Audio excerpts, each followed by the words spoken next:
Hi, people. We're back. Episode 147 of the Chasing Points podcast. It's October. We're getting closer to Halloween. Spooky season's in full effect. It's cold outside. The apple cider donut's been apple cidering. The apple cider has been delicious. A lot of people in the city are up here. Go back to your swamp. It's a great time. Shout out to all you people that are up here from the city. You are boosting our economy. Appreciate it. But gentlemen, how are you doing? You guys get out and do any fall festivities yet and bump into people that have no spatial awareness?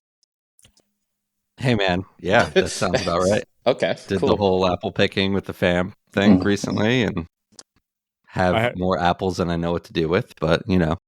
I'll take some off your hand. Okay. Cool. Yeah, we haven't been apple picking yet, but I did have some spiked apple cider this past weekend I like at a tailgate for our football game. So it was, apple cider season, apples. I'm all about it.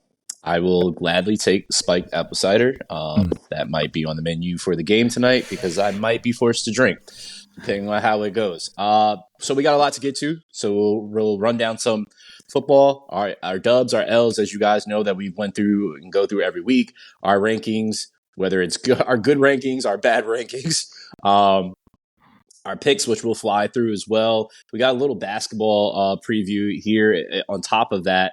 And it's baseball. We got baseball on right now as we speak. The Mets are stomping a mud hole in the Dodgers' ass, but that is a retaliation for what the Dodgers did to them yesterday, which was put up 9 runs on them. Shohei looked good. Shohei has looked really, really good in there. But this broke their 33... I'll get to that. I'll just say it now. This broke their 33 innings streak of not giving up any runs today, this game. So, yeah, Dodgers, I'm glad I didn't bet on you. We'll talk about some teams that I did bet on, which I'll never, ever bet on again. So, gentlemen, let's just jump right into our dubs. Sam, you have the Ravens. It's a team that you probably should bet on, people. Yeah, they're good at football. They do a lot of things They really are. well. They are. I would definitely include them in any crazy parlay that you have going forward, Brandon. Be careful because Harrison might try to report you and get you into, certain things you don't need to be in. I'm just concerned about how many legs parlays you're taking on here. I'm concerned why you wore that terrible ass hat today. Still got a rep for the squad. But back to the Ravens, please. There we go. So huge matchup in the DMV, if you will, or in that area against Washington. The Ravens won, which is great. I mean, they lead the league in total yards, rushing yards per game, and they're second in points per game. They've just been a juggernaut. Like Zay Flowers looked insane, had 100 and something yards at halftime. Didn't see the ball after that. No touchdown. Thank you, Zay. No touchdown. Thank you. No touchdown. No touchdown. Yeah. So, Lamar Jackson's just insane. 484 yards of total offense. They scored on 5 straight possessions from the second through the fourth quarter. 4th win in a row. They've just been, unstoppable and wearing teams down with the air attack. And then, they switched it off and Derrick Henry is running all over the place. So, on Sunday, they set an NFL record first team to post 6 straight games with at least 150 yards and 1 touchdown through the air and on the ground. This team's really good. They had a tough schedule, and this was a tough game. And Jaden looked good, and the Commanders aren't quite there yet, but they've played a hell of a football game, and that's really exciting if you're a fan of just anything Commanders related, whether it's a team, player, or whatever. But yeah, this Ravens team's really good. Agreed. What's exciting about them too, like now with Derrick Henry, like games that they have lost in the past because they just can't close out, but now they're able to run the ball with a lot of effectiveness and really kind of just put games away. So yeah, Ravens are scary. Oh, you mean a team that its head coach knows that they have one of the best running backs in the league, and they decide to turn around and hand the ball off to them? That's shocking. That's something that a team does. We'll get to that. Harrison, the whack-ass hat that Harrison is wearing is USC, and this young man was the quarterback of the team last year. You have Caleb as your dub. I do. I mean, I think it's time to give him some props for how he played. Yes, it was against the Jaguars, but to be the first rookie to win in London, I think the previous 5 were unsuccessful. But for Caleb to go in and do it and throw 4 TDs at that, did have one of the worst passes I've ever seen when he threw it basically off his own lineman. But we'll just ignore that part and give his whole performance a dub. 23 for 29, 226, just a solid game all around.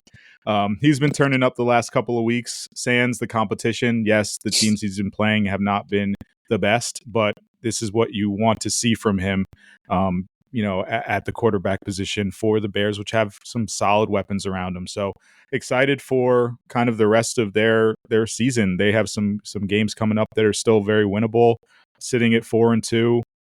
Why not the Bears, Hayes? Well, you should probably jump on that bandwagon and get off the Cardinals one. You should probably exit right now. But no, Caleb looked good outside of essentially punching his lineman in the face with that pass. That was absolutely horrendous. It was pretty bad. It wasn't good. It wasn't good. But also what wasn't good was that fit that he came in with. But that's a whole nother topic. But Caleb, I didn't see the fit. I didn't either. You guys should just take the time while I'm talking about this and look it up. But Caleb has looked good. It's nice to see a fun, like, little competitive battle, even though they are going to face each other in a couple of weeks with Caleb and Jaden. Yep, you saw it. It's not great. It's not great. But We're put Caleb that in the L section. That should be in the L's just alone. His fit alone should be in there. But Caleb's looked really good. He's starting to get the speed of the league, and you can see that talent is starting to pop off. Like just the way that he slings the ball in there on short passes, just the bullet to his receivers is enough. It's a fastball coming out there. So yeah, shout out to Caleb. Quick PSA too, like everyone want to compare Caleb and Jaden. Like both of them can be good. Like we can have a good number 1 and a good number 2. I just want to put that out there. We live in a world that in football, if two guys are drafted in the same draft, that they're always going to be paired against each other. And no matter what, one can't be better than the other. This is the world we live in, even though we know that's stupid. But that's what the general public does. I just wanted to throw a PSA 4-2. Defense has carried them when the offense has it, and offense has been clicking. It's a kind of a shame they have a week off in the sense of just from momentum, but it takes time. You're absolutely right, Hayes. It's not everyone hits the ground running like that, but the team's still winning, and that's great, especially in that division. Yeah, yep. They have the pieces. They just need to put it all together. Another team that has the pieces and is putting it all together is the New York Liberty. Shout out to our girls because we don't have this on here, so I'm just going to say that right now. Yay, ladies. Oh, did you? Well, I'm saying it now anyway. Okay, cool. All the way at the bottom. I said it early anyway because I'm looking at the screen. But the Lions put it all together too with Dan Campbell. It is terrible. I thought I would have got more of a reaction out of both Sam and Harrison, but neither of them said anything when I sent them the injury of Aiden Hutchinson. It was absolutely terrible. I don't watch those. I didn't see it live. Yeah, I didn't see it live, and I don't. I won't go back and look. I was just about to say you don't need to do that. I was just wondering if you guys were watching it live, especially after they stomped a mud hole in the Cowboys' ass. The second time the Cowboys got beat up like this, but I'll save that for my L. But the Lions look really, really, really good. And honestly, in my opinion, they are the best team in the NFC East or the NFC general right now. I don't really see that loss of Aiden Hutchinson definitely hurts. And I can see them absolutely trying to trade for Crosby, trying to see if they can get a Myles Garrett. It's going to be hard, but they're going to have to try to move pieces. But I think that's going to affect their Super Bowl run. But putting up trick plays with Penei Sewell running out into the flat, basically scored a touchdown, but they called it back as the stupid rule in the NFL of linemen's down the field, which has been amplified this season, which I'm so overhearing, and I'm sure everybody else is as well. But to do trick plays, do a triple lateral essentially, and then toss it to your tight end to just run in and score. To have Montgomery literally sun the Cowboys defense, he said, "I'm going to carry you to your crib, put you down for bed, and that's it." Yeah, I don't understand how Mike McCarthy keeps his job after that. I just don't understand how this happens, but I'm glad they gave Jerry Jones such a perfect birthday gift. Happy birthday, Jerry. Happy birthday, Jerry. Dude, Happy and birthday, this is like Jerry. the opposite of what we saw from this Cowboys team last year at home, right? They haven't won a game at home, right? And that Nope. Ravens game, the score was close, but that game wasn't close. We talked about that. And what was the other one? Oh, the Saints just completely blew the doors off of them at home. I guess maybe now you're facing the 49ers. At least you're not at home, you know? But yeah, rough sledding here, and it's not looking good there. But this is what happens when you're complacent in the offseason. It is. You would have thought they would have done something after Sam's next pick, the Packers, who absolutely put them in the dirt in the playoffs last year. So, Sam, you have the Packers.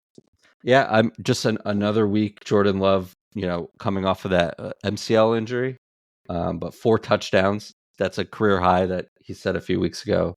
First time since Brett Favre I've heard of him, right? You guys heard of him?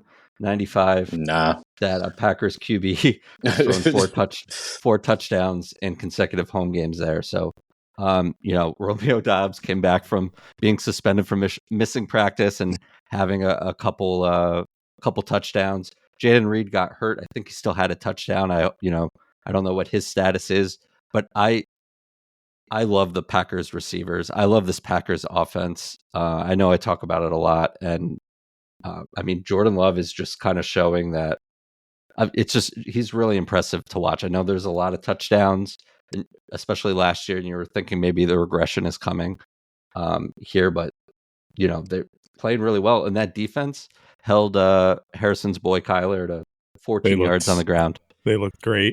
Yeah, and just a big matchup, big schedule coming up for his team. We just talked about the Lions and the Vikings in play this week. I'm sure we'd be talking about them if they did, because of just the run they've been on, and just a really tight division, and they're just playing really well. Have 4 teams ever made the playoffs from the same division? I feel like that's impossible. I feel like since the playoffs expanded, I don't think so, because it wouldn't have been possible before. Well, they're on pace. That division is loaded. Yeah. I like what I'm seeing from the Bears, but they got a tough road ahead of them because of all the really good teams in the NFC, in their division that they're still got to play. But NFC North, yep. Yeah, kudos to the Packers, man. They obviously, as a bit on this podcast, I've been a huge Cardinals fan, but Cardinals never stood a chance yesterday. Packers did anything they wanted, and it looked pretty easy for them. They don't stand a chance for the rest of the year either. But chill. I think LaFleur needs to get more props, and I want to take the time to do this because he is a genius that has come under the Shanahan umbrella. And doesn't matter who he's had at quarterback. Obviously, it helps to have an Aaron Rodgers as your quarterback. But the verdict was out there, or there was no verdict out there for Jordan Love. And we didn't know what he was going to be. We didn't know if they were going to continue the streak of they found their next franchise quarterback or not, sitting out behind Aaron for all this time. And Jordan Love stepped right in, picked up what the game plan was, and been able to execute that. But LaFleur has shown that he's able to adjust to who's ever there. We saw that with Malik. I think he needs to get more props than he actually does, because that Packer team moves because of him. And it's why I love the youth movement in the NFL, is these younger coaches have a different mindset, and they're pushing this league forward with innovation when it comes to offense. So shout outs to him. We talked about this a lot too, to that point, like Jordan Love, MCL sprain, not nearly as bad as it looked or we initially thought. And they went 2-1. So you take Malik Willis, a prospect that we like. But last year, Malik Willis, you put him into this Packers team at that time. Let's go back a couple weeks. And like, again, they're still above water here. They're playing really well. And the team's really dynamic and can run the ball too, and play great defense against a tricky, continuing against tricky teams. It's been a lot of fun to watch, and it's going to be huge down the stretch. What's also been fun to watch is Baker. Baker and the Bucks. Harrison, you have them. Yeah, just a really convincing win for them as well. I mean, obviously a lot going on in the Florida area, and they're away from that. But to kind of give fans back home something to cheer about was pretty cool. 3 interceptions early, 2 of them which weren't really Baker's fault. But you know, Baker's on pace for 4,500 yards and 45 touchdowns at this point. So maybe time to. Definitely, we don't want to start MVP conversations yet, but he should be, if he continues on this path, he'll definitely be in the running for it. So, you know, shout out to the Bucks. Really, really convincing win over the Saints, in a divisional game, and they're looking really good.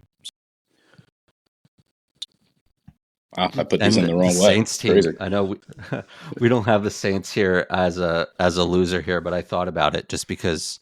You know, the first couple weeks I had myself, I was eating my words because I was killing the Saints in the preseason. And, they've just imploded on themselves here. And it's just crazy to watch. But that's the game, any given Sunday kind of thing. Not that the Bucks haven't been playing well. They faced a really tough Denver team and that Denver defense, and shut Baker down and that team down. But otherwise, it's this team's been playing really well, and unexpected for me. Saints had 27 in the second quarter. They had 27 in the game. Saints haven't won a game since they beat the hell out of the Cowboys. They haven't won a game. I mean, the Cowboys just aren't good. Now, look, there's a caveat here of Spencer Rattler making his first start. It didn't look. I mean, I know there were a couple picks, and he played some hero ball there, but from what I saw, I mean, he's the future. A lot better than what I thought. A lot better than going into the game here. And Derek Carr is going to be out a couple more weeks. Does he get his job back? Maybe not. Yeah. Again, just think about. I think when it comes to sports, we overblow things, and I'm not talking about us in general. I'm just, if this applies to you, take it as you may. But as a overall crowd demographic, we look at these players, and when they see them get into this role, they're like, they're good to go. They got this right off the rip. Think about when you go and work at a new job that you've never done this on that level before. You have to learn it at a certain rate. And you don't get it on the first day. You don't get it on the first try. You have multiple tries and multiple stabs at it. You also don't have millions of people and and get millions of dollars thrown at you, a millions fan base looking at you and like, yeah, you better get this right or you're done. It's some pressure that some of us will never feel, some of us would. But I think we need to, again, pump the brakes when it comes to these rookies. It's his first time being out there, first week going against one of the better teams in the NFL, which has one of the best defensive coordinators to ever be in the NFL. It's pretty hard to go against and look good. So yeah, Spencer Rattler's had a bit of a kind of checkered college career, started Oklahoma, lost his job to, I think, Caleb, and then South Carolina, and he was okay in college.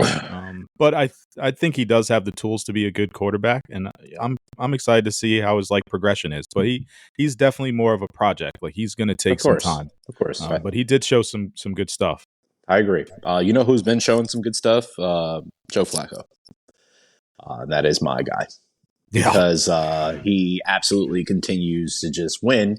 And shout outs to him for ruining my parlay, because that is the only team that did not win is the Tennessee Titans. God, it sucks. How many legs? 9. So you only have yourself to blame for that. Yeah, the Colts have sucked. They've sucked. They haven't been winning. What have the Titans been? They suck too, but they also have been pulling it out in the second half of games. So they didn't do it. You could have left that leg off. I honestly thought about it, and I should have. And this week, I 100%. This week and moving forward, the Titans will not touch any parlays that I have. It's a good plan. It is a great plan. But yeah, Flacco is just out here absolutely dealing. So I don't really need to stay too much on him. But another good plan for people out there is to probably not bet on the Cowboys because they're going to disappoint you. And I'm going to absolutely relish in this moment. I'm not going to go too hard because I know there's Cowboy fans listening and they're going to say that I do this thing. But hear me out. I'm just taking a timestamp. Hear me out. Good. You should. Should I get like a DJ siren, like a bomb drop? Yes. Get a stopwatch going. Just tell me when you're ready. You're good? Yeah, go ahead. For Cowboys fans, real Cowboys fans, I'm not talking about the trolls out here. I'm talking about real Cowboys fans. If you thought going into this season that your team was going to actually do something without making any moves, congratulations. You played yourself. Thanks, bro. There is nothing that you guys have done here, your team has done here, to improve. You let your linemen go, which is, as I've mentioned on this podcast many times, the battle is in the trenches. If you cannot win the battle in the trenches, you can't do anything. You went and brought Ezekiel Elliott back, a guy that you let walk. You saw what he put together in New England, and you said, you know what? Let's bring him back. Let Tony Pollard walk. Zeke is going to be our starting running back. You know what? It's even better. Let's go out and get Dalvin Cook, who went up to the Jets, did nothing there either. Let's bring him and put him on our team too. And let's just have the best. These are going to be the best options that we can have at running back. Meanwhile, we talked about a guy that's in Baltimore, the DMV, that is basically a damn truck that's running through lines, and you could have had him because he openly said that he wanted to play for the Cowboys. He lives in Dallas, trains in Dallas, and said he wanted to be in Dallas. And Jerry said, well, you know what? We got some things we're going to do, and we're going to just wait it out. You fucking idiots. You idiots. The fact that you guys are still fans of this fan base, knowing good and damn well that Jerry Jones is going to, as long as Jerry Jones is alive, you're not winning anything ever again. You have to wait until that man transitions, moves on to the extra plane, goes to the upper room, because you're not winning a damn thing until he's gone. Period. This team sucks. And you went and paid Dak and CeeDee Lamb all this money, which is great. You get two of your best players, right? But now, what are you going to do around them? There's no other offense outside of CeeDee Lamb. On defense, you have Micah, who's hurt, but you lose Dan Quinn. You get Zimmer, which you think that's a good idea, which is not. And now here's the product that you put out. I don't feel bad for you guys because you have one of the biggest franchises in the world, but sucks to suck. Just know that you're not going anywhere anytime soon until that franchise turns it around. By that, I mean Jerry's got to kick the can. I'm done. Oh, man. This is when we need like the ad break. I'm done. I think there's a lot more to that. Certainly, there's a lot of complacency. There is. And this team continues to kind of do this whole fooled you kind of thing, right? I mean, they were a game-winning drive away last week with the Steelers from being 2-4 now, or they're 3-3 now. Yeah. So 2-4. So, I mean, it's they've been consistently inconsistent here, and they blow the doors off the Browns week 1, and that was clearly a mirage for both teams for the most part here. But yes, look, I mean, I don't know. I didn't have the Cowboys making the playoffs, so I'll, pat myself on the back here. But we all saw this coming. They draft really well. I mean, if there's anything that they do, I know they're hanging their hat on drafting really, really well. Look, you don't want to pay a running back. You don't need to. You got your franchise quarterback. You have one of the best receivers in football. Micah's hurt. I get it. Lawrence is hurt. That secondary is not nearly as good as it used to be. The line, as you mentioned, Smith walking, and then just retirements. Pieces are getting older or not there. but just the complacency there. They didn't do anything. I like Rico Dowdle, but Who is that? He's not there yet. The running back, like it's just That's not my there point. yet. And like this is a team that a team that won the division. You could say the Eagles lost the division, but the Cowboys won the division. And then they got blown out at home, right, in Green Bay. So like, yeah, they're just not good. They're just getting dominated on both sides of the line, and that's the name of the game. We can leave them off here from now on, though. Like they're just not good. No. All right, keep going. No, absolutely remember not. how like TRL used to retire the video after they got to like so many plays? I think we could be there. Brandon's gonna have a Cowboys rafters behind him. Here's the crazy thing is like the NFC East is not great. Yeah, unless the Commanders run away with it, they're gonna be right there. Like there's time. There's time. It's going to be a neck and neck. And honestly, the Giants are better than what I thought they were going to be. And they're not great, but they're better than what I thought they were going to be. They're going to win some games. And just a bunch of mediocre teams in that whole division. Right now, who has more wins than the New York Cowboys or Giants?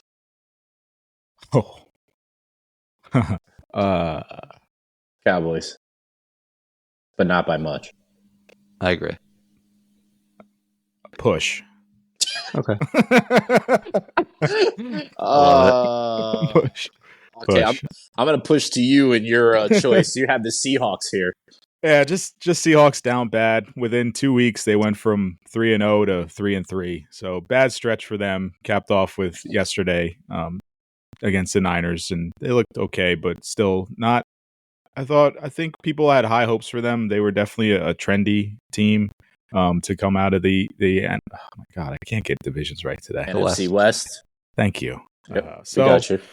Yeah, just a bad stretch for them. It doesn't get any easier for them. They have the Falcons at Atlanta next, and then Buffalo after that. So they're gonna have to find some wins over the next couple games if they want to be in the NFC West race.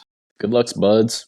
You're gonna need it. A team that luck couldn't even help is the Jags. Sam. Yeah, they're technically the away team in London, but they've played more games in London than any other NFL team, and they're in London next week. They love it so much. So to be, I made the comment to you guys because we made a similar comment about Robert Saleh having to fly coach home. Think about what he did after he lost to the Vikings, but Doug Peterson's staying in England for another week. He might be staying there longer. But yeah, too many penalties, turnovers. I think 4 touchdowns were dropped, like potential touchdowns. God, so Gabe many Davis had passes. a couple. I know Brian Thomas had one. False starts in the red zone. 30th ranked defense and red zone scoring percentage. Their safety, Andre Sisco, said there was a lot of quit in Sunday's game. To a reporter, a Jacksonville beat reporter, and. Again, so like England is Shad Khan's like the owner of the Jags. Like, if he could be the next franchise in England, I'm sure he would do it. He would. And now they play the Patriots, who if the season was over right now, the Pats would have the first pick in the draft, and they have the same record as the Jaguars. So this is again just putting our best foot forward here in another country. But here's the schedule for the Jags and Doug Peterson if he survives this game. Packers, Vikings, Eagles, Lions, Texans. I don't know home or away. I don't know, but Packers, Vikings, Eagles, Lions, and Texans. So you better beat the 1-win Patriots with a rookie quarterback who, like Rattler, didn't look too bad, all things considered. He's thrown for as many touchdowns as Jacoby Brissett. It's not good. I will say this: Doug. This game was not Doug Peterson's fault, which I know he is going to get the blame for it. Disagree. Go ahead. Did you see the passes that Trevor Lawrence was throwing? I did, but I'll read his quotes after this. Okay, you can read his quotes right now. I didn't hear him. Obviously, we've lost some games here, so we want to change that culture to a winning culture. Who's in charge of that? He's saying it. He's the culture setter. Like, he's the head coach. Like, yes, they're dropping passes. They're not. They're going into these games. I think they have talent on the outside. I think Trevor Lawrence he hasn't been great, but he hasn't been entirely the fault. Like, he's throwing some good balls. They're dropping passes. They're taking penalties. They're missing assignments. This is the coach. This is a coaching fault. So culture is not set by the coach. Culture is set by the players. They're the ones that run the locker rooms. Man. I think it takes both. I mean, that's fair. I do agree with what you're saying of both. Yes, it's supposed to be a tone, like Dan Campbell. Let's just use the example, right? That's a great point. He set a certain tone, right, up top, right, or whatever. But the players had to embody that tone, because you can say, "This is my tone. This is what I am," and the players can be like, "Whatever. We don't agree with this. We don't agree with you. We don't hear you." It does. That's a valid point, Sam. It takes both. So it has to be Doug, but it also has to be the players. And to Harrison's point, I watched the game like you did. I watched a very small portion of it because I didn't need to watch too much of it. But watching Trevor Lawrence throw to wide open receivers, which could score touchdowns, and them dropping the ball, like that's not the coach. That's you as a player. That's you as effort. That's you as putting it together. Like this, where's that grit at? Like, you don't see any of that whatsoever. It's the Jaguars. We don't need to. It's the Jaguars. Yeah, it's all of it. Like Sam said, it's players and coach. Like, everyone takes the blame here. Like, they're just a lot of mental lapses. They're just not ready to play, and they don't look ready to play. And something has to change there. But it is the Jaguars. Well, go ahead.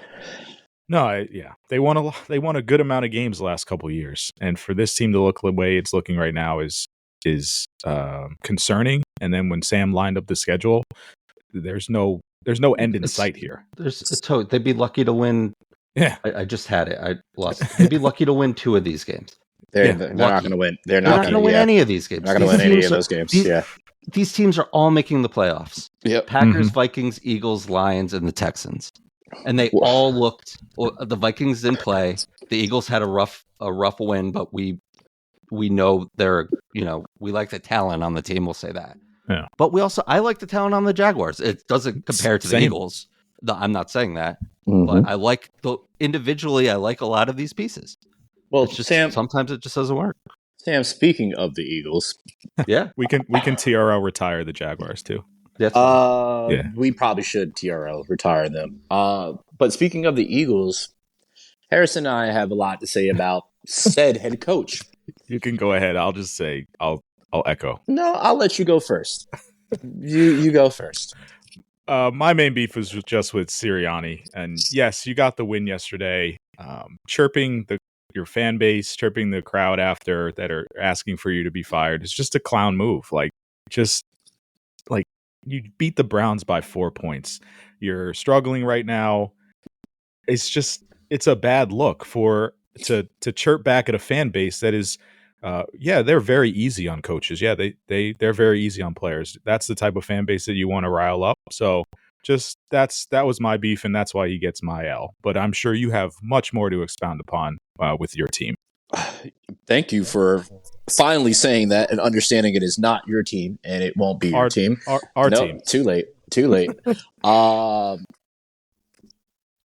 First off, I would like to apologize to the league and anybody that has to watch the Philadelphia Eagles and play against the Philadelphia Eagles and endure 3 hours of Nick Sirianni. I remember when Nick Sirianni was this obnoxious before, but the Eagles were winning and we were behind him. And, you champion your coach, you champion that demeanor, you champion that tone. And I absolutely did as a fan. And I had friends saying, Nick Sirianni is, for the lack of the better terms, a dick. And guess what? I defended. Said, you know what? He's just an aggressive guy. He's a coach guy. He's for his players. I get it. I apologize. Nick Sirianni absolutely is a turd, and I cannot stand him. when I say during this offseason, talking to several Eagles fans, we were all in unison of saying, please do not bring Nick Sirianni back, because what does he do? He doesn't call the offense well. He doesn't call the defense, and yet he's here. He's here to be the rah-rah coach, and come on, guys, let's get him. Scrappy-Doo energy is what he has. I can go without that. And I think most people could go without that too. To bark at your own fans for basically telling you how poor of a job that your team is doing. You had a bye. All right? A bye. And you guys continuously just went over here and did what with this? You only win by 4 points? It's absolutely sickening to have a bye and not do anything.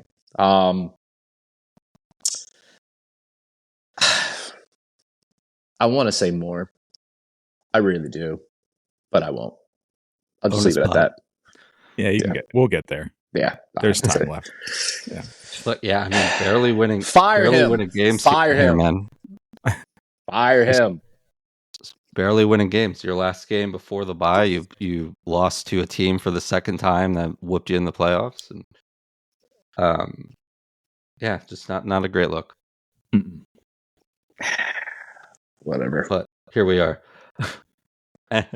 I'm gonna retire the Cleveland Browns because it's the third year in a row third week in a row I'm putting them up here, and I'm only mentioning it because The Athletic had a great piece of what the hell to do with Deshaun Watson, and then I saw his cap hit numbers, and if he stays on the roster, it might be the best option for them for next year. His cap hit next year is almost $73 million if he stays on the roster. If he gets cut before June 1st, it's $172 million. If he gets cut after June 1st, it's $118 million. And if he's traded before June 1st, it's $80 million. Whoa. A team, like, the only way you're going to get rid of this guy, and I'm sure the NFL wants to get rid of this guy, is you trade him to a really bad team with a lot of cap space, and you just essentially cut him. And the Browns are going to have to give up more first-round picks for him, essentially, to just rid them of this. And I truly believe this isn't Kevin Stefanski, but when asked, are you considering going to Jameis Winston? He's, it's basically, again, for the millionth time reiterating, we're going to play the guy in Deshaun Watson who gives us the best chance to win. And he's been like the worst quarterback in the league. And that may be hyperbole, but I don't think it is, because they're ranked 32nd in offense in the league. They're the only team that hasn't put up 300 yards or 20 points in a game. So it's like, once you bench him, you admit defeat here. So there's kind of no going back from that, especially because of the pariah that he is. So I totally understand the situation, but it's not getting any better. And this team is just really bad. No, I echo those sentiments exactly. I can't watch them. It hurts to watch him play quarterback. He's very bad. And then even, you said all the cap hits, even take into consideration too, the Browns paid the Bucks $10.5 million to take Baker Mayfield. So it's like, oh yeah, I forgot about that. This could possibly be the worst trade in NFL history. Wait, they paid the Bucks even though because they're still paying his salary even though he's been on a couple teams since. That's correct. Wild. Yeah, correct. Yeah, it's it's like the poison pill, like escape hatch kind of thing. I mean, this team's going to be in a bad spot for a long time. Yeah. Regardless of what happens here, just because of these cap numbers are nuts. And I don't know of anyone that's going to really want to bail out this team. He's probably just going to have to stay on the roster at some way. But again, someone should buy stock in brown paper bags in Cleveland. Back Hayes. So, Hayes is back. We just wrapped up our dubs and L's here, Hayes. So you want to run through your updated power rankings through week 6 before Monday Night Football. Do I still sound pixelated first and foremost, or sound like a robot? Sound a little better. Better. Yeah.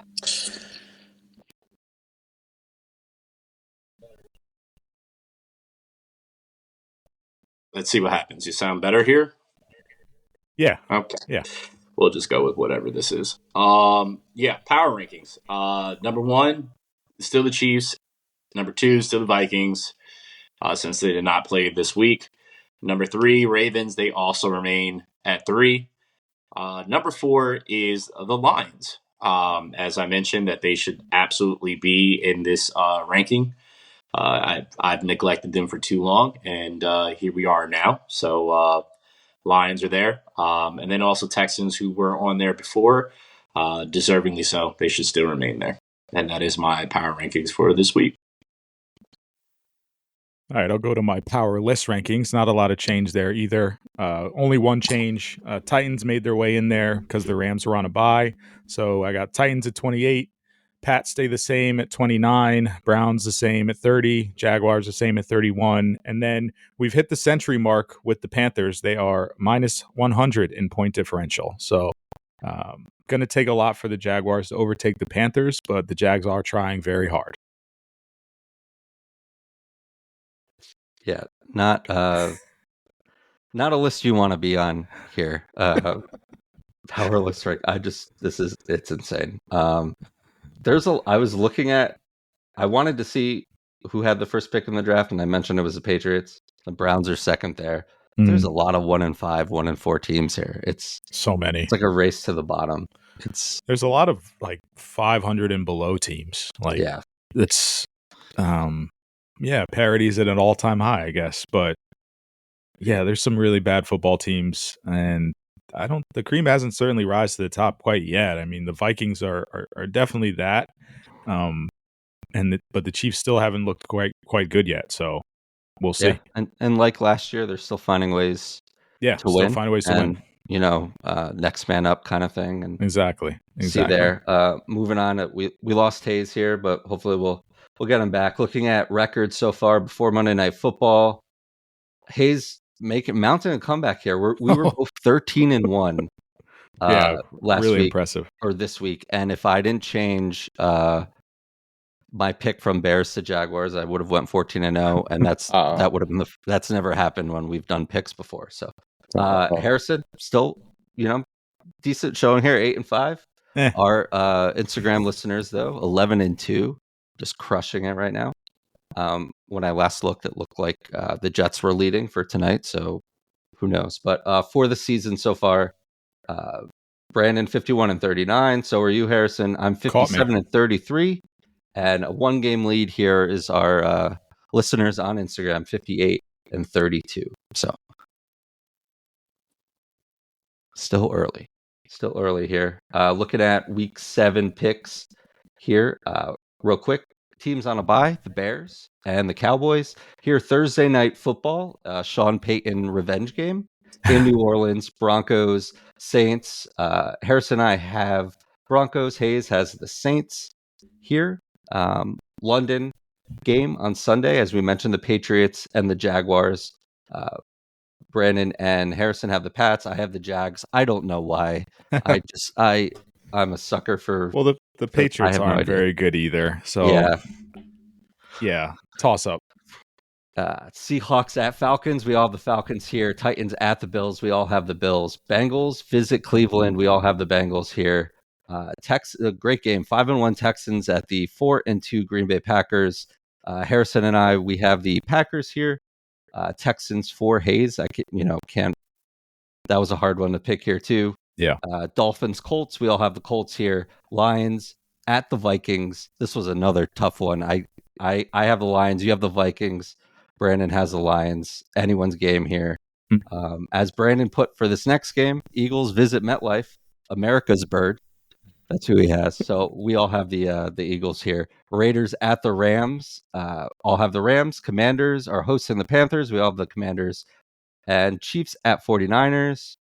Brandon and I have the Chiefs. You have the 49ers, Harrison. Sunday Night Football in Pittsburgh. Jets at Steelers. We all have the Steelers here. And Monday night, 2 games on Monday Night Football. 8:15 Ravens at Bucks. Another great game. There are a lot of great games this week. Brandon and I have the Ravens. You have the Bucks, Harrison. And at 9 o'clock on ESPN Plus, exclusively, the Chargers visit your Arizona Cardinals. We both have the Chargers. Do you really have the Cardinals? Yeah, I still Okay. think we're a dome team, a home team. We're not going to be able to play outside against the likes of the Packers, but I still think we can put up some points against the Chargers. So, yeah, we're the modern day Peyton Manning Colts. Okay. Wow. Yeah, There you go. Wow. Mm. still riding with them. Yeah, you're gonna And- ride till the wheels fall off or the wings fall off or whatever the case may be in this situation. This is terrible. You are really going down with the ship, and it's fun to watch. It is fun to watch this train wreck. By the way, I obviously, as we all have the Eagles against the Giants, I will say that I'm not confident in that pick. Neither am I, Hayes. I just will let you know that right now. I'm not confident in that pick.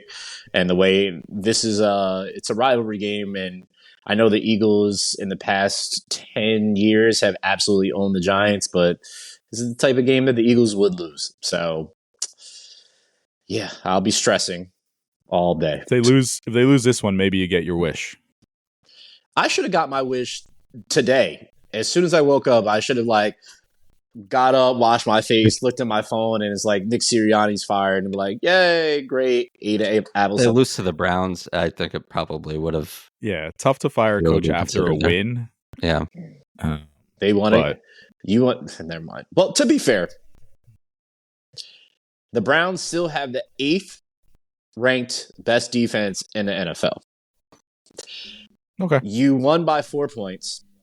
To be fair with the Eagles' defense, the Browns only scored, I think it was 9 actual points against the defense. The rest was special teams. So there was some wins there. It did not obviously look like that, and seeing what the score was, but that's all being coached up, to Harrison's point before. Let's get to some basketball, man. Let's do it.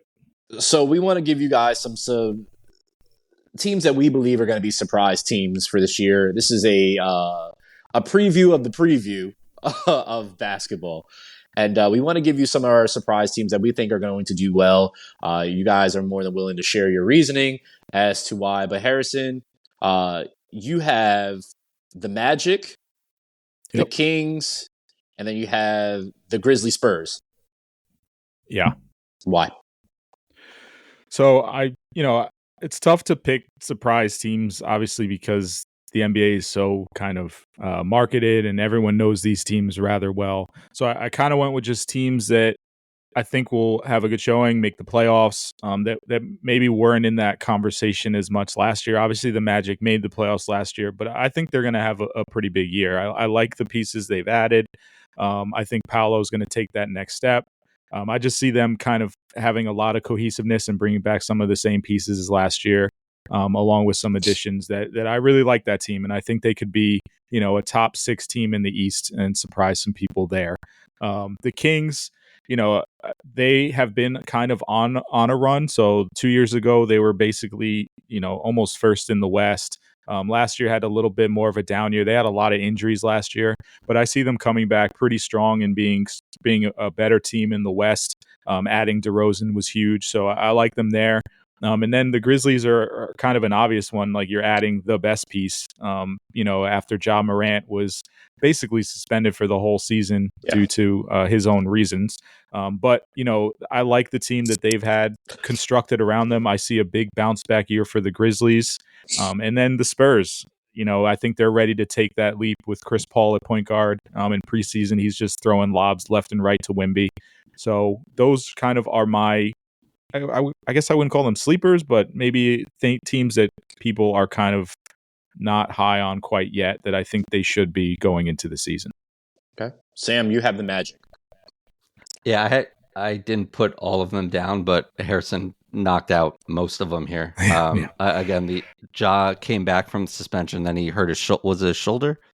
He was out pretty much the majority of the year. Yeah, so, he played like very, very little amount of games. So there's that. I mean, Wemby is just a freak of nature, and I think just adding more pieces around him, I think the Warriors might be like decent. I'm not saying they're like going to, set the world on fire, and this is not 2012 or whatever, 2014, but see what they can do, given the youth movement is now officially in full effect, right?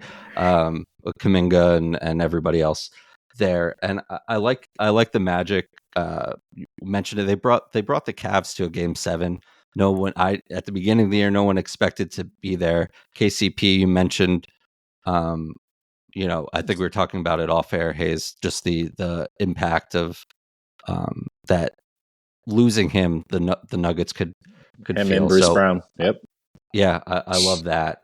I had the Kings on here. I had a couple other teams, but it'll be a fun season, and I'm kind of just interested to see like what teams too will just completely fall apart. There's definitely going to be that. My pick here is the Brooklyn Nets because they're going to win it all. And by win it all, I mean win absolutely nothing.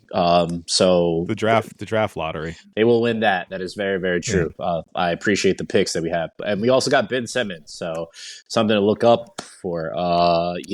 That's not my pick. It'd be the Raptors, Cavs, and the Spurs. So I'll start with the Spurs. If you remember what Lob City was. Just think of that as a older, wiser guy that says, hey, I'm not doing all this running and you're way taller than my other lob partner.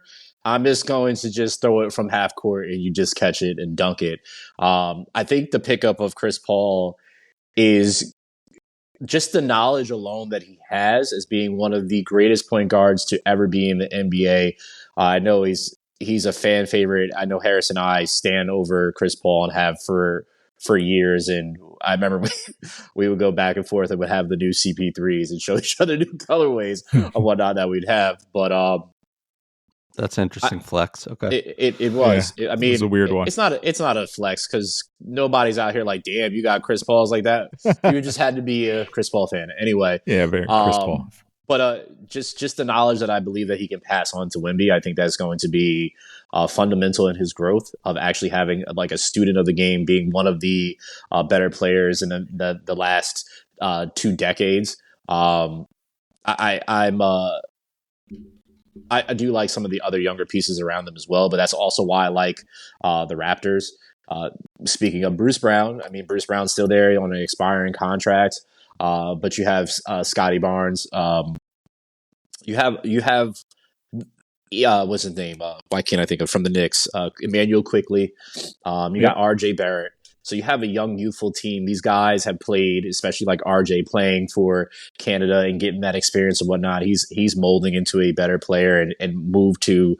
I think he moved to a 3-4 forward, whatever it was. But I do like the Raptors and the Cavs. We saw what they did in the playoffs last year. I think they have the tools to go far. I think it's going to be harder now that they have the Sixers with PG, but they might catch a break with Joel Embiid apparently not playing back-to-backs ever again in his career per him. So I do see keeping Donovan Mitchell, which I didn't think that was going to be a thing, but seeing how the Knicks have moved forward with their moves, that would have been the place he would have went.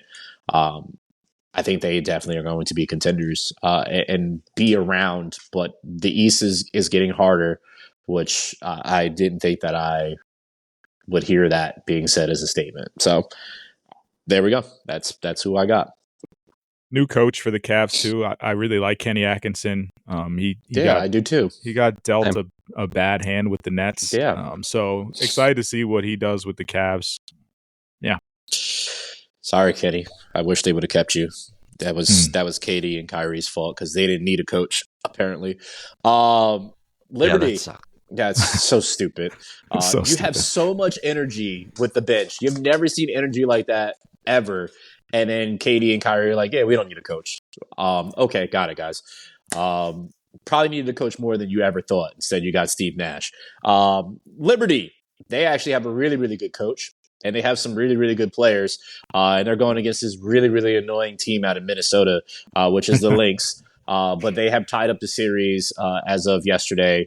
The series is tied 1-1. They won 80-66, It definitely felt closer than that throughout the whole game, at least in the second half. The Lynx do not go away. Williams is an absolute problem for the Lynx. They should probably run her off the 3-point line. Just some advice. But game 3 is on Wednesday in Minnesota. It's the best of 5. I will say this very, very clear, just like a team that we're about to talk about in a second. This is the best chance that the Liberty are going to have to win a championship, in my honest opinion. They should absolutely win this. If they don't, I believe they'll be kicking themselves because I don't think the Aces are going to – they're going to come back way hotter than they were this year and try to come back and contend and get that championship again. So, yeah.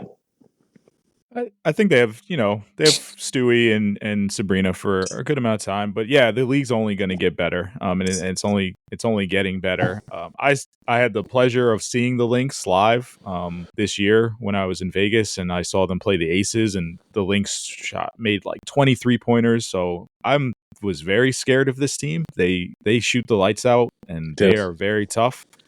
But I still think the Liberty come away with it. They kind of blew game 1. They did. They did. And then almost to take game 2. Yeah. Almost blew game 2. So if they can tighten that up, I think they'll be okay.